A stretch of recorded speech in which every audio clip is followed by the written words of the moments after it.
आखिर जब घर जलाना हुआ तो सबसे पहले हमारा घर जलाया, हमारा घर तोड़ा, हमारा घर पूरा तोड़ के एक कर दिया। और ये तोड़ के ये हौसला तोड़ना चाहते हैं, इस बात को समझिएगा। ये कुछ कर ले, इन्होंने घर हमारा भले तोड़ा, लेकिन उन्हें हमारा हौसला नहीं तोड़ा कि तुम्हारे बाद मेरे 3 बेटे और हैं, और उसके बाद मैं अपना आंचल फाड़ कर इसको परचम बनाऊंगी, लेकिन अल्लाह के सिवा किसी के सामने सर न झुकाऊंगी। सोशल मीडिया पर एक वीडियो काफी तेजी से वायरल है, जिसमें साफ तौर पर देखा जा रहा है कि भारी जन सैलाब है, मंच सजा है और अचानक से तालियों की गड़गड़ाहट से पूरा का पूरा मैदान गूंज जाता है। कहा जा रहा है कि अतीक अहमद का बेटा असद, जो कि यूपी एसटीएफ की तरफ से एनकाउंटर में ढेर कर दिया गया, वो मंच पर भाषण देने आता है और आते ही छा जाता है। वो चैलेंज देता है सरकार को, वो ललकारता है अपनी आवाम को, और जो जो बोलता है उसके हर शब्द पर तालियां ही तालियां होती है। वो बड़ी तेजी से दहाड़ते हुए कहता है कि हमारा घर तोड़ रहे हैं, हमारा हौसला तोड़ना चाहते हैं। लेकिन इनको मैं एक बात बता दूं कि ये कुछ भी कर ले, हमारा हौसला नहीं तोड़ पाएंगे। वो आवाम से कहता है कि हमारा भी वक्त आएगा, और इसी के साथ शेरो शायरी से ऐसा निशाना साधता है सरकार पर, जिसे सुनकर वहाँ की आवाम तालियां बजाना शुरू कर देती है। सन 89 से तारीख है कि आज तक किसी दंगे के वजह से, दंगे की आग के वजह से इलाहाबाद के आसपास का घर कभी किसी ने जलाया नहीं। ये तारीख गवाह है खुद में कि हमारे वालिद जब से विधायक बने तब से किसी दंगे ने किसी के घर को जलाया नहीं। आखिर जब घर जलाना हुआ तो सबसे पहले हमारा घर जलाया, हमारा घर तोड़ा, हमारा घर पूरा तोड़ के एक कर दिया। और ये तोड़ के ये हौसला तोड़ना चाहते हैं, इस बात को समझिएगा। ये कुछ कर ले, इन्होंने घर हमारा भले तोड़ा, लेकिन उन्हें हमारा हौसला नहीं तोड़ा, हमारी हिम्मत नहीं तोड़ी। वो बस एक ईंट की दीवार ही पहचान पाएंगे, बसा न पाए एक घर जो वो घर के जान पाएंगे। हमारे हौसले की छांव में एक शहर बसता है, मेरे बच्चों को भी टूटी छतों का डर नहीं होता। तुम उन लोगों के साथी हो कि जिनके अनगिनत घर है, मैं उन लोगों का साथी हूं कि जिनका घर नहीं होता। हमारा वक्त आएगा, सुनो सच्ची कहानी है, हमारा वक्त आएगा, सुनो सच्ची कहानी है। हमारे और बदले की रिवायत भी पुरानी है। तैयार रहना कि एक एक ईंट जिस हाथों ने गिराई है, तैयार रहना कि एक एक ईंट जिन हाथों ने गिराई है, एक एक ईंट उन्हीं हाथों से वापस लगवानी है। इसी के साथ वो कहता है कि मैंने अपनी माँ से पूछा।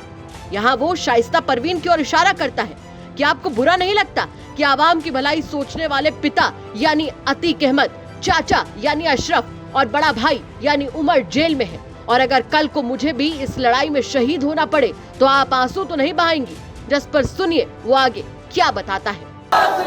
मेरी माँ से कहा मैंने कि अब्बा ने जुल्म के खिलाफ आवाज उठाई, आप 26 साल से उन्हें जेल में देख रही हैं, मेरे चचा को जेल में देख रही हैं, मेरे भाई को, अपने बड़े बेटे को जेल में देख रही हैं। कल को मुझे इस लड़ाई में शहीद होना पड़े तो आंसू न बहाना। तो उन्होंने जवाब दिया कि तुम्हारे बाद मेरे 3 बेटे और हैं, और उसके बाद मैं अपना आंचल फाड़ कर इसको परचम बनाऊंगी, लेकिन अल्लाह के सिवा किसी के सामने सर न झुकाऊंगी।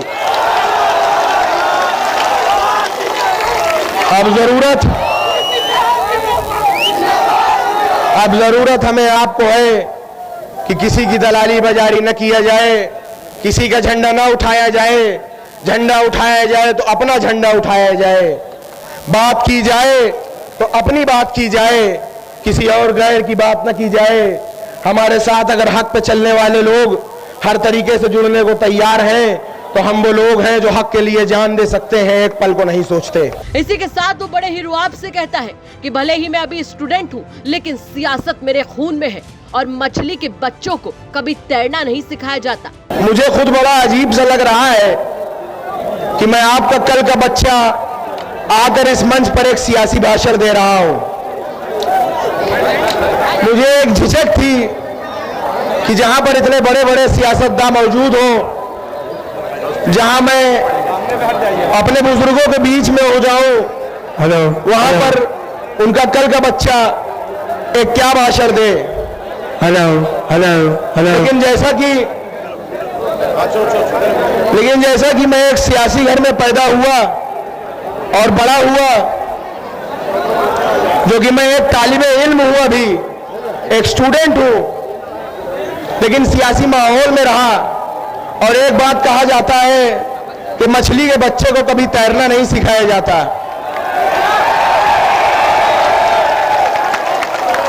वही खून मेरी भी रगों में है, वही हौसला, वही ताकत, वही जज्बात मेरी भी रगों में है, लड़ने की कुव्वत मेरी भी रगों में है। उसी बाप की औलाद हूं मैं भी।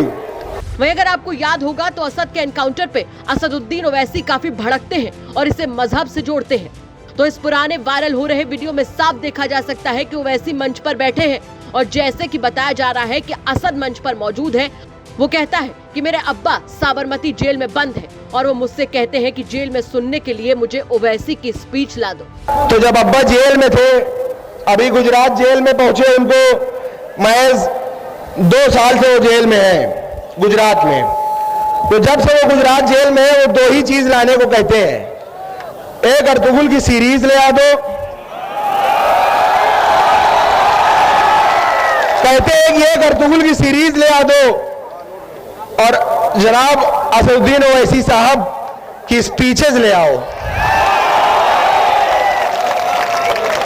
यहां तक कि ये जुनून उनकी स्पीच को सुनने का कि जो जब सांसद थे उस समय के जो अब्बा के पीए थे, उनको दिल्ली में कहलाया कि जब मैं सांसद था और उससे पहले उस जमाने के जो असदुद्दीन ओवैसी साहब की स्पीचेस हैं वो मुझे पेन ड्राइव में करके जेल भेजो, ये तक कहलाया गया। तो सुना आपने, ये काफी पुराना वीडियो है जो असद के एनकाउंटर के बाद से ही काफी ज्यादा वायरल हो रहा है। लेकिन हम आपको बता दें कि वीडियो असद का नहीं बल्कि उसके बड़े भाई अली का है, जो कि इस वक्त नैनी जेल में बंद है। सोशल मीडिया पर वायरल इस वीडियो को लेकर कहा जा रहा है कि वीडियो असद का है, तो हम आपको बता दें कि वीडियो असद का नहीं उसके भाई अली का है। ऐसे में वीडियो असद के नाम से बिल्कुल गलत सर्कुलेट किया जा रहा है। यूपी तक के फैक्ट चेक में सोशल मीडिया पर असद के नाम से वायरल हो रहा है वीडियो पूरी तरीके से गलत है। प्रयागराज से पंकज श्रीवास्तव के साथ ब्यूरो रिपोर्ट, यूपी तक।